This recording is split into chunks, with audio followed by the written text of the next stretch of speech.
Ayan, medyo kumakalma na po ang ulan at napakaganda na po, no? Ayan.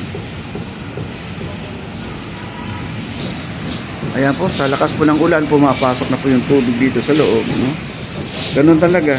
Kasi wala naman tayong mga ano dito, parang silungan talaga na ito ay talagang pasyalan lang. Hindi siya pa naglilinis dito, guys. At dito sa gilid, meron po silang ginagawa yung dingding, no? At ayan po, at inaayos po nila yan. Ayan, kinachap-chap-chap-chap nila yung ano para magkaroon ng design.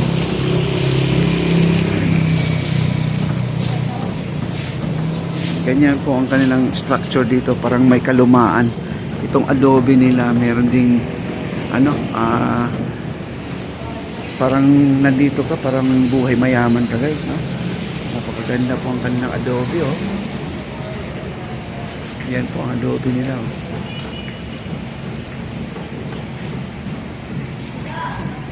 Yan. Yung lumang building, ayan pa, no?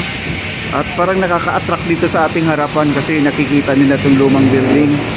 Kasi siya na lang po ang nag-iisang building dito na iwan sa kamay nila na pinakaluma tapat ng ilog, no? Marami pa namang mga lumang building, kaya lang ito lang ang nasa tapat ng ilog, guys, yung building na to.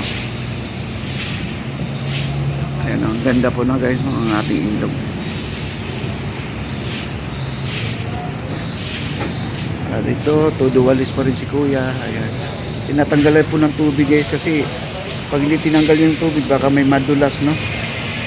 Ayan. So guys, at puntahan po natin si kuya. Ayan, no? At sila po ay magdagdag po ng baluster kasi dito kasi, ayan, no? Alam nyo mga baluster natin ay mayroong mga, ayan, no? May mga PVC, ano ba yan, yung kulay orange na yan, yung daanan ng wire, no?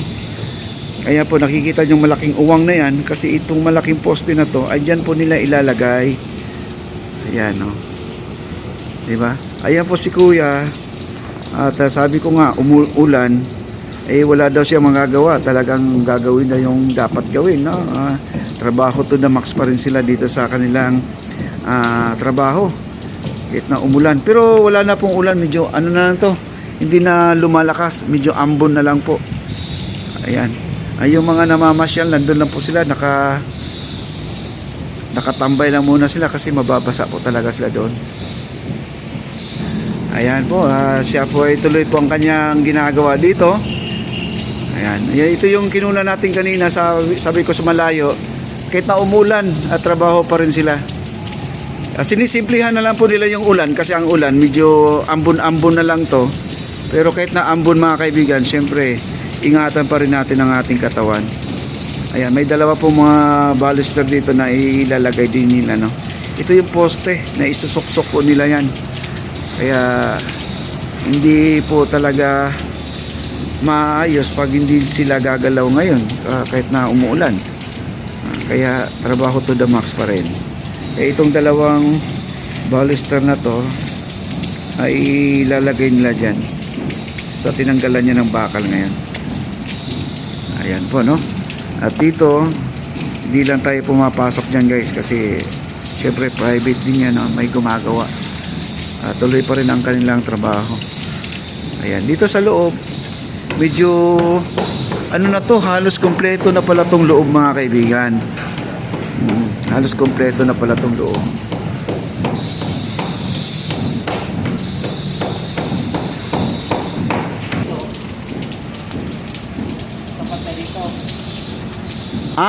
Okay, hindi siya hindi. Ilalabas nila.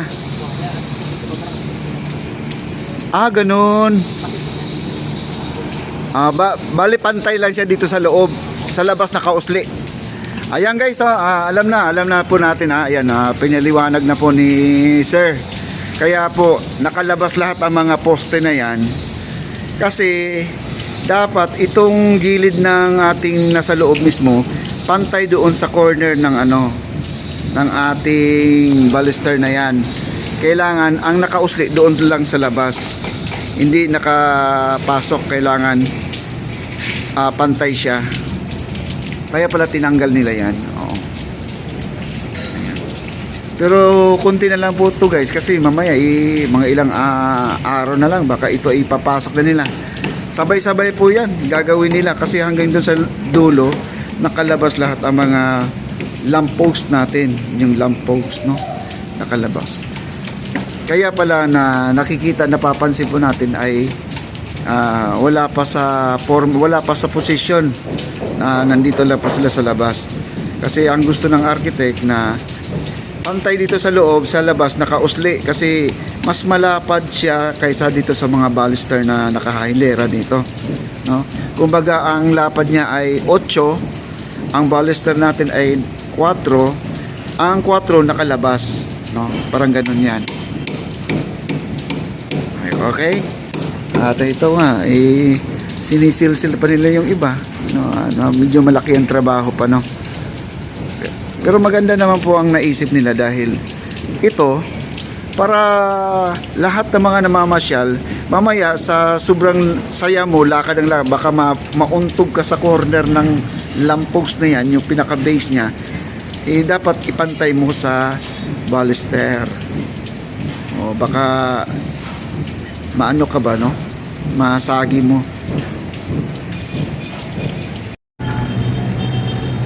Ayan, oh. Nung isang araw naabutan po natin ito ay bukas pa yan nasa ibabaw, kasi kaya nagiging rainbow matibay yan, pa-curve na na pintuan, ay may mga pako pala yan sa itaas, tapos naka-welding sa pinaka-bakal dun sa taas, yung kulay gray na yan. Kaya di po talaga siya lulundo, kaya matibay po ang kanilang gawa, mga kaibigan. Ganyan pala ang paggawa nila. Ayan, yung poste natin, tingnan nyo yung poste natin. Ayan, ang poste natin, nakita nyo ang base na yan ay 8 ang lapad. Tapos pag isuksok dito sa D4, naka-usli po siya. Dapat ang usli ng ating poste, yung pinaka base niya ay nakalabas, para dito yung nasa loob pantay dito sa ating sa ating baluster, yung pinaka-balkonahe na yan. Kaya ganun po ang mangyayari, kailangan pantay-pantay siya.